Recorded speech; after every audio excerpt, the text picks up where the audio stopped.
and welcome to a new season of Pop Voice, the Suffolk Voice's pop culture A&E series where we discuss any and all things pop culture. I'm your host, Delaney Fischetti, and I am joined today with sophomore Diego Lopez, junior Erica Lynch, and sophomore Joe Benjamin. On today's episode, we will preview the Boston Calling, discuss some back-to-school news, and also talk about the 2015 Emmy Award show. To get things started, I'll turn it over to Diego.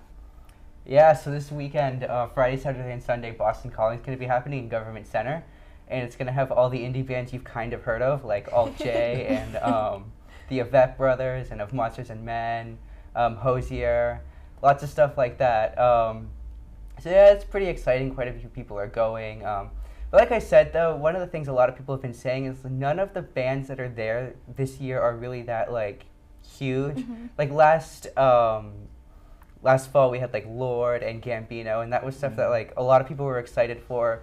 But this year it's all kind of like one-hit wonders, all very like indie stuff, nothing really hip-hop, nothing really outside of the indie genre. So it's going to be kind of interesting to see. I personally am excited for it. I've heard of a few of the bands kind of like impassively. I know one or two songs. So, I think it's going to be kind of a nice start to the fall, and I'm looking forward to it. Who are you most excited to see?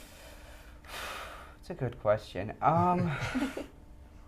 See, that's the thing about it, though. There's not really one person that sticks out that I'm most excited to see. They're all kind of in the same in the same level for me. You know, that's why I got like the 3-day pass, because it's not like there's one day that's going to be huge and the others are kind of paling in comparison. It's all kind of the same, I guess. They're all really indie, like hipstery kind of bands. I'm sure you'll leave with a favorite. Yeah, that's a good point, actually. Hopefully, yeah. But I guess I have to kind of see, because like me and like I said, almost everybody I've talked to is not super familiar with a lot of the people. Exactly. So that's why quite a few people are showing up to the Boston Calling, because it's just one straight up genre.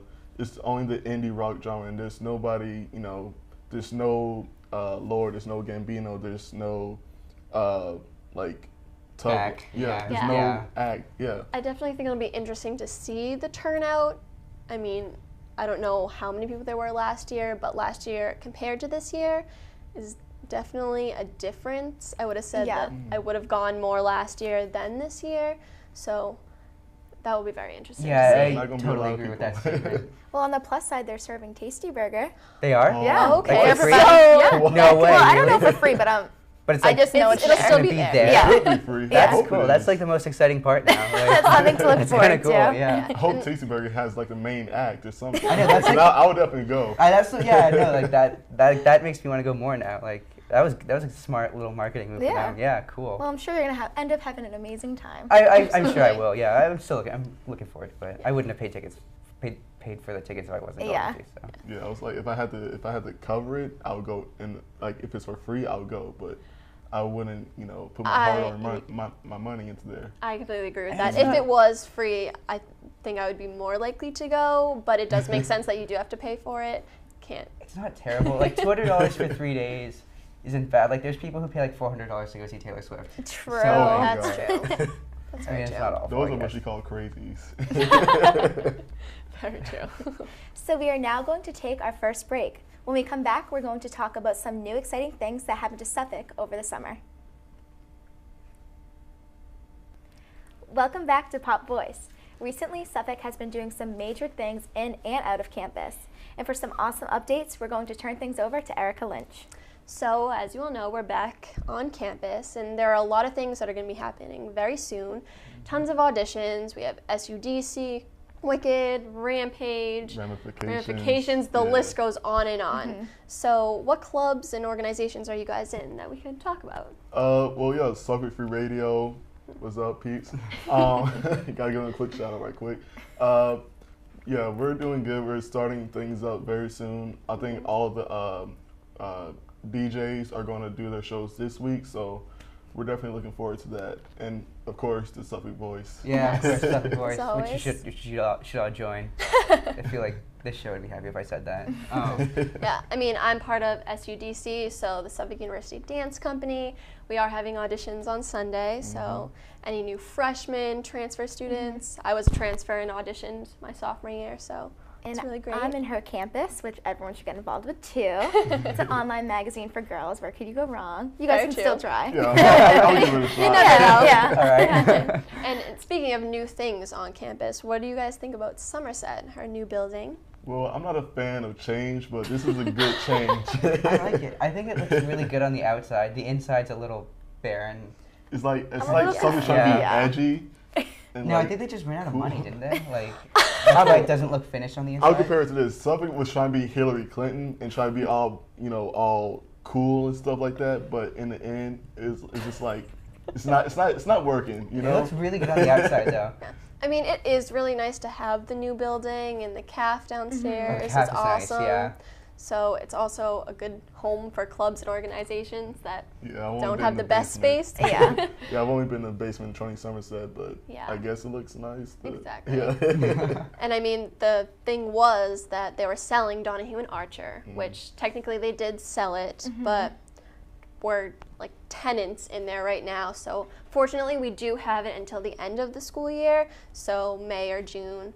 But after that, they will have need a new building or something for the performing arts. I'm Yeah, ready to we get rid must. of those Ridgeway elevators. Yeah. Give me a panic attack every time I go in there. I know, yeah. Definitely an older building, but Yeah. it would be kind of sad But to wait, see are it they getting go. rid of Ridgeway too?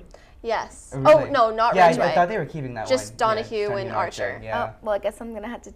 Keep going on. Keep yeah, going the exactly. elevators. Or take the stairs. Yeah. Oh, just wait till the winter time so you gotta walk over there. To I know, Ridgeway. that's the It's gonna be worst. crazy. Yeah. Oh. When we come back from our last break, Joe will lead us with some highlights from the 2015 Emmy show. And we're back. The latest Emmy Awards show was filled with some historic and memorable moments. And to talk about those events, we have Joe to get the ball rolling.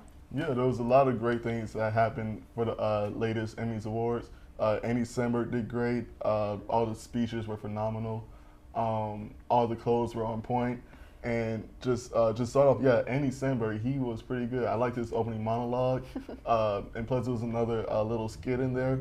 It was something, I can't remember it off the top of my head, but I think all his little skits were pretty funny. So what y'all think about that? They were. Yeah. I definitely think the opening act of his with watching Yeah, all with the, all the caves, TV yeah. shows and everything was very funny. Especially the mom part, the wise part, yeah. Exactly. And he did a lot of singing. Yeah. Yeah. I was Yeah, he's a impressed. talented guy. He He's is. impressive, yeah. Absolutely. He had a lot of one-liners too. Lot- My yeah. favorite Yes. one when he was like introduced LL Cool J and he said that he had one thing in common with LL Bean, Yeah. and I thought, that one got me. And LL Cool J also thought it was funny Yeah, too. So that took me a second. I was like, yeah, oh, okay. I liked all that right. one. So I give him props on that one. Absolutely. And then all the speeches, especially Viola Davis, because she won the best leading actress in the drama as an African American in 67 years, and she won that for How to Get Away with Murder.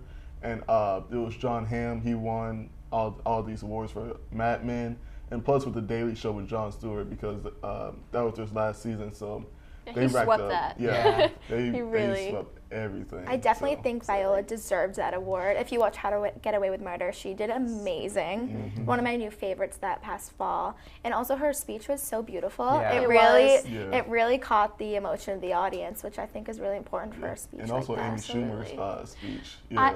I really liked her speech as well. Mm-hmm. I think it was very heartfelt, and she just came out of nowhere all of a sudden. She did. Exactly. And she's huge now. I think she's hilarious, Yeah. but she was a normal person not too long ago. So Yeah. I feel like it was amazing for her to win It that. was good to see Yeah. a different side of her than we're Absolutely. used And what y'all to. think about the Tracy Morgan? It was great to see Yeah. him again. Yeah, It was. It's always been kind of sad every kind of appearance he's made since So- before that, like all his interviews and stuff like that. He didn't seem to be doing Exactly. great, but I completely agree with it's that. good to see him back. You know. He definitely has a sense of humor Yeah, back. exactly. The way Yeah. he It was just really good to see closed. him again. He Yeah. seems getting to be more genuinely happy. Yes, Mhm. definitely. In recovery and everything. Yeah, but I felt also, that too. Modern Family did not win. No. It's the end of an era. Yeah, like what she said. I was definitely rooting for them. I Oh. always love that. But speaking of Modern Family, Sarah Hyland, definitely best dressed in my opinion. I agree. Yeah. I agree. I was thinking Kerry Washington, but okay. All right. She was just the color. It was so elegant, Mm-hmm. beautiful. She looked My amazing. favorite. And then I agree with Kerry Washington. She Yeah. looked beautiful. And unfortunately, Heidi Klum did not make the cut for me. Yeah, I did not like that No. dress. No, the Versace, like, yeah, you have the name brand, but the color, the canary yellow, Exactly. I wasn't that much of a Wasn't- fan. No, and being taken right off the runway, that's a very hard look to pull off most of the time. And it just didn't do that well, No. I would say. That's all for this week's edition of Pop Voice. For more information and updates, visit suffolkvoice.net, like us on Facebook, and follow us on Twitter and Instagram at @SU_voice. I'm Delaney Fischetti, and thank you for watching. The bubble never pops on Pop Voice.